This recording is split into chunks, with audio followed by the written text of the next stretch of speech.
Sa punto pong ito, makakapanayam natin ang bunsong anak ni dating Pangulong Arroyo na si Camarines Sur 2nd District Congressman Dato Arroyo. Magandang gabi sa inyo, Congressman Dato. Ma'am, good evening po. Okay. At this point, kumusta ho ang inyong ina? Kumusta ho ang kanyang kalusugan? Well, yung nakita naman po kanina, malaki po ang pinayat niya.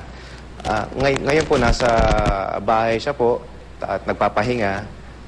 It's been a long day for her also. Pero yung in terms of health, yung tanong niyo po, talagang malaki po talaga ang pinayat niya. Okay. Nung sumilip siya dun sa bintana, Congressman, ng coaster, parang in high spirit siya, no? Kasi I suppose dahil meron siya mga supporter na nagantay doon. Pero alam ko rin na ilang minutes, 15 minutes if I'm not mistaken, na hindi umusad yung coaster dun sa VMMC. At hindi ba siya na doon, na shake up?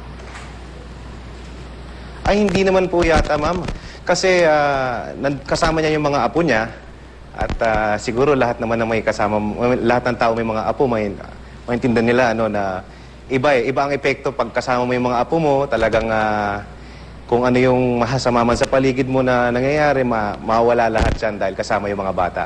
Okay, kumusta ang kalusugan niya, Congressman Dato?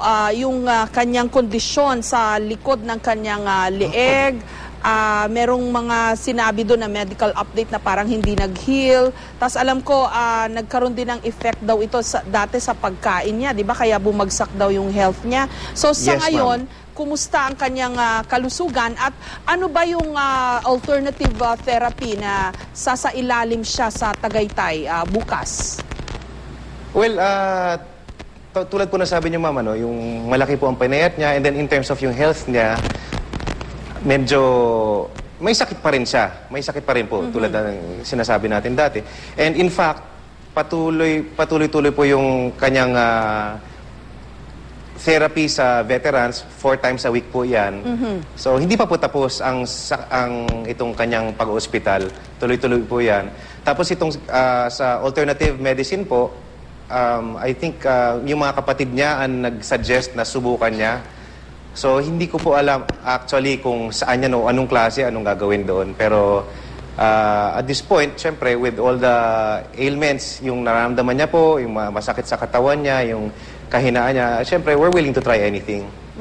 Ano ang reaksyon ng inyong pamilya nung lalo na ikaw, nung nabalitaan mo na binigyan siya ng provisional liberty ng court, pinayagan siyang magpiyansa? Well, ako po, unang-una, ma'am, nasa distrito po ako kanina. Umuwi po ako ng Camarines Sur for the weekend.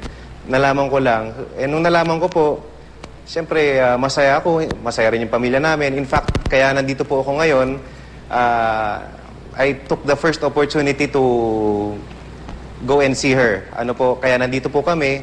And yung buong pamilya masaya. Alam naman po namin na pansamantala lang po ito, pero ang importante, ma'am, siyempre sasariwain namin itong pagkakataon na at least nandito siya sa bahay, yung mga anak niya nandito, yung mga apo nandito, and maski sandali po, at least nagsasama-sama na naman ang pamilya. Kumusta siya at ang mga anak mo at yung iba niyang mga apo? Totoo ba na medyo excited daw kanina yung mga apo na ipakita yung kanilang mga drawing? Yes, ma'am, excited po. In fact, tonight, lahat po sila matutulog doon sa kabilang bahay. Matutulog po sila kasama ng lola nila, which is something na hindi po nila nagagawa nung nasa veterans po si Presidente GMA, ang nanay ko po. So ngayon, excited na excited po yung mga bata. Lahat po sila parang nag-uunahan na kinokontrata nila na dapat doon na sila matutulog habang nandito po ang aking nanay. Okay. If I'm not mistaken, ito na yung pinakamahaba na, kasi pinayagan siyang umuwi nung namatay si Congressman Iggy, pero ilang oras lang yun, di ba? So this is the longest in over 8 months na nakauwi siya. Anong unang-una niyang ginawa pagtungtong niya dun sa inyong bahay? Actually, ma'am, hindi ko po alam kasi dumating ako, late na po. Tulad po ng sabi ko kanina, galing po ako ng distrito. In fact, nauna pa po yung mga news crew dito sa La Vista. Pagdating ko po, tapos na yung mga interview nila, Ma'am Len, yung sa ate ko, tapos na po. And then, in fact, nag-alisan na po yung iba.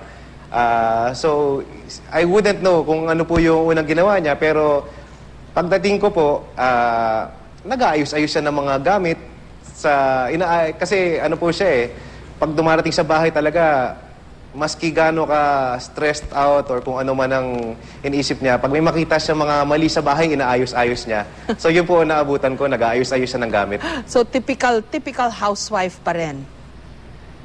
Ano po, typical perfectionist. Hindi lang po typical housewife. She's a typical perfectionist. Gusto niya maayos po lahat. Okay. Pasensya ka na, Dato, pero bukas daw, tatalakayin na nung Sandigan Bayan, yung arrest warrant Yes, for the ma'am. plunder case connected with the PCSO funds. Ano ang reaksyon niyo Yes, ma'am. dito? Well, handa naman po yung mga abogado.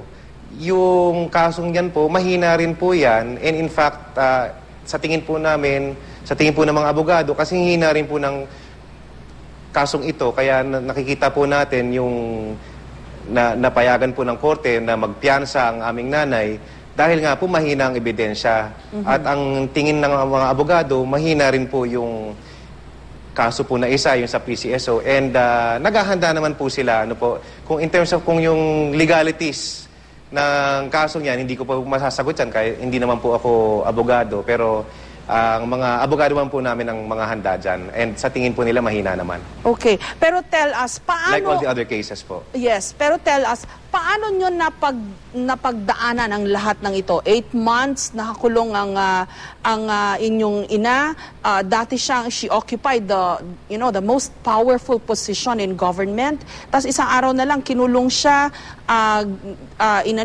kinunan ng mugshot, and then tuloy-tuloy din yung pagbira sa kanya. She's been called all sorts of names. She's been demonized, and no less than the president would hit her occasionally, kahit dun sa SONA. Paano nyo napagdaanan ang lahat ng ito? Well, we take our cue from our mother. Yung nanay po namin, isang napaka-matatag na tao po.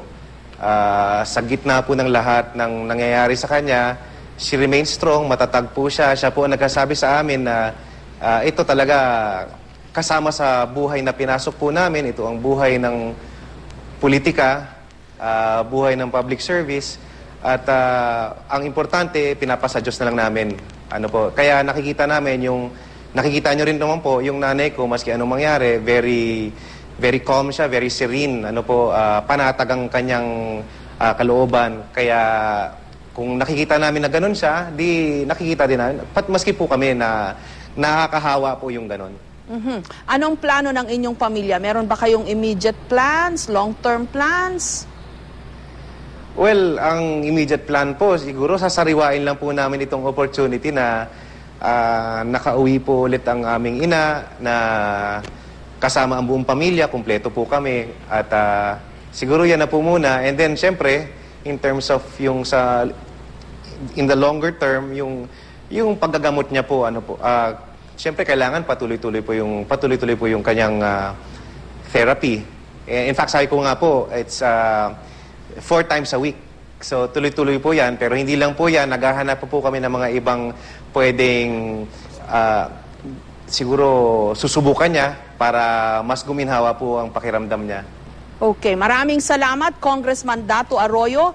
Maraming salamat po, sa ma'am. oras na ibinigay nyo sa amin at magandang gabi po sa inyo. Salamat din po sa lahat ng nakatutok.